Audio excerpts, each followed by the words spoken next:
Salut à tous, on se retrouve pour une vidéo spécialement consacrée à la Ligue des Champions. Comme vous le savez, cette saison, le nouveau format a été mis en place. On a eu droit à pas mal de nouveautés. Au départ, beaucoup étaient sceptiques, mais je pense qu'aujourd'hui, pratiquement tout le monde est conquis. On va donc observer cela, voir quels ont été les changements apportés qui ont été bénéfiques, et puis on va voir qu'aujourd'hui, cette Ligue des Champions a été un tournant pour le football moderne et ça c'est quelque chose de très important pour la suite. Déjà pour commencer, comme vous le savez, la première partie de la compétition a été largement modifiée parce qu'on est passé de 6 matchs à 8 matchs, on est passé d'un format où il y avait des groupes où les équipes se jouaient deux fois, une fois à domicile et une fois à l'extérieur et désormais ce n'est plus le cas. Tu joues seulement une fois une équipe et en plus de ça, ce qu'il faut se dire c'est qu'il y a 2 matchs en plus et à chaque fois c'est des matchs où il faut marquer un maximum de buts parce qu'il y a ce format-là où c'est un groupe où tout le monde est regroupé, il y a un seul groupe et la différence de buts est très importante.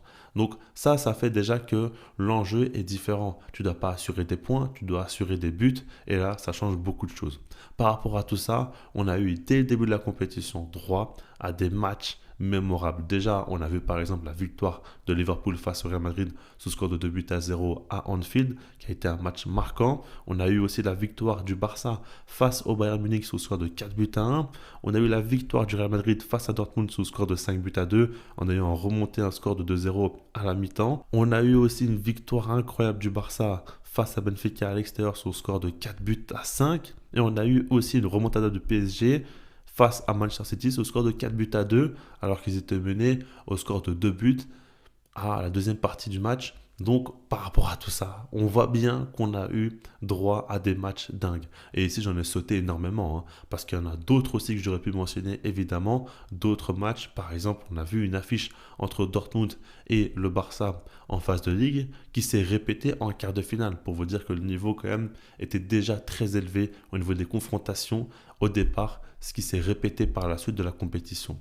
Ça, vraiment, ça a été un point énorme. Et puis, si on continue comme ça, même lors des barrages, ça a été une nouveauté en plus. Avant, on n'avait jamais eu de barrage en Ligue des Champions. Et là, on a eu une affiche entre le Real Madrid et Manchester City. Pour vous dire à quel point on a kiffé du début jusqu'à la fin. En fait, c'est simple. Auparavant, lors du mois de janvier jusqu'au mois de février, on n'avait pas grand-chose. En tout cas, il n'y avait pas de match en Ligue des Champions et c'était une période creuse dans le football. Aujourd'hui, ce n'est plus le cas parce qu'on a constamment des matchs entre ceux de phase de ligue qui se terminent beaucoup plus tard que ceux auparavant et puis, en plus de ça, les barrages qui vont être incorporés. Donc, ça fait qu'il y a toujours de quoi regarder et kiffer devant les matchs. Maintenant, pour moi, il y a quand même deux petits défauts. Le premier, c'est que tu ajoutes 2 à 4 matchs parce que dans tous les cas, tout le monde jouera 2 matchs en plus et potentiellement 4 si jamais tu vas en barrage, c'est en aller et retour.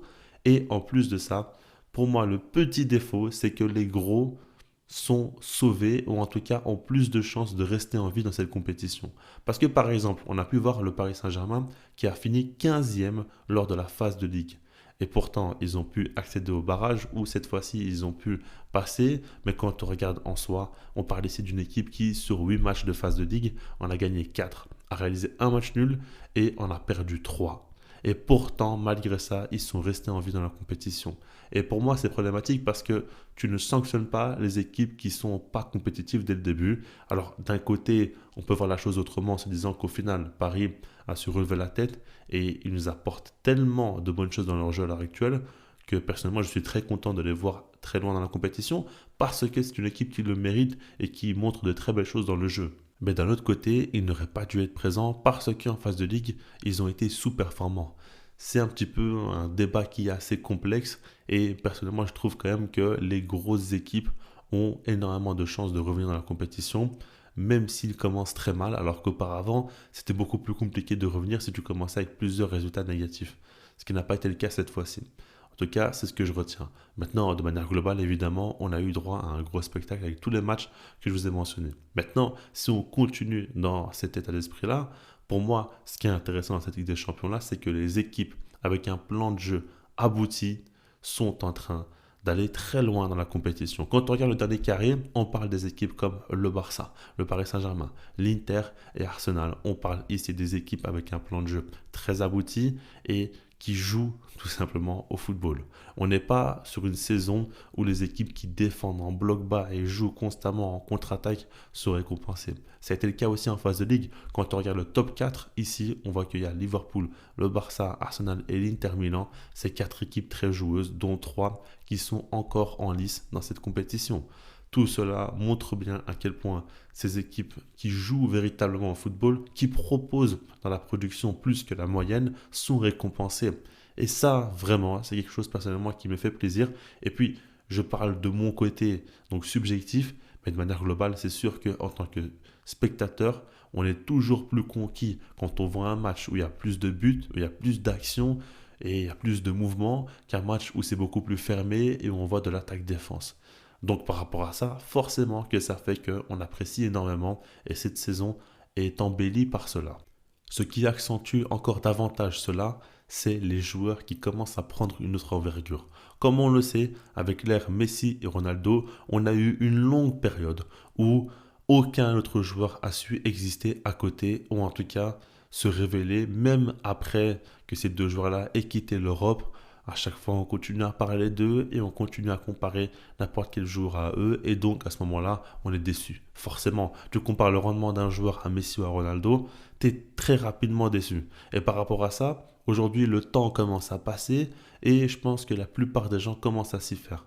À l'idée de se dire que Messi et Ronaldo étaient des anomalies et qu'il ne faut pas en attendre autant des joueurs actuels. Et par rapport à ça, on voit qu'il y a l'émergence d'autres joueurs qui n'auront jamais la carrière de Messi et Ronaldo certainement, mais ils font beaucoup de bien au football actuel. Regardez par exemple Rafinha, il propose une saison XXL, on le voit notamment avec des champions, il marque énormément de buts, il a 12 buts et 7 passes décisives, c'est juste fou, 19 GA, si je ne me trompe pas, en 13 matchs. Non, il réalise vraiment une immense saison. Quand tu regardes à côté aussi Declan Rice, il s'est révélé face au Real Madrid et il a mis un doublé sur coup franc. C'est un match qui est entré dans l'histoire, mais de manière globale, en dehors de son doublé sur coup franc, c'est un joueur quand même qui est très important au milieu de terrain. Ça, on le sait. On a d'autres joueurs aussi comme Ousmane Dembélé à Paris qui se révèle enfin. On savait tous qu'il avait un grand talent. On ne pensait pas qu'il allait finir par passer ce cap et passer de éternel talent et gâchis à un joueur enfin qui a le niveau auquel on l'attendait. Ça, c'est une très bonne nouvelle. Et puis, il y a plein d'autres joueurs du côté de l'Inter, Lautaro Martinez qui commence de plus en plus à prendre une grande envergure. Quand on regarde du côté du Barça, il y a Pedri aussi, évidemment. Une fois qu'il est épargné par ses blessures, on voit que c'est un joueur de classe mondiale. Et donc, par rapport à ça, on voit que la génération actuelle commence à prendre une autre ampleur. On voit des joueurs quand même qui nous font beaucoup plus rêver et nous font beaucoup plus kiffer. Quand tu regardes les matchs, tu prends plus de plaisir parce que tu as des joueurs qui t'apportent de belles choses d'un point de vue technique et puis qui sont simplement très forts. Et ça, pour moi, c'est important parce qu'en soi, on peut dire ce qu'on veut, on peut parler de tactique, de jeu.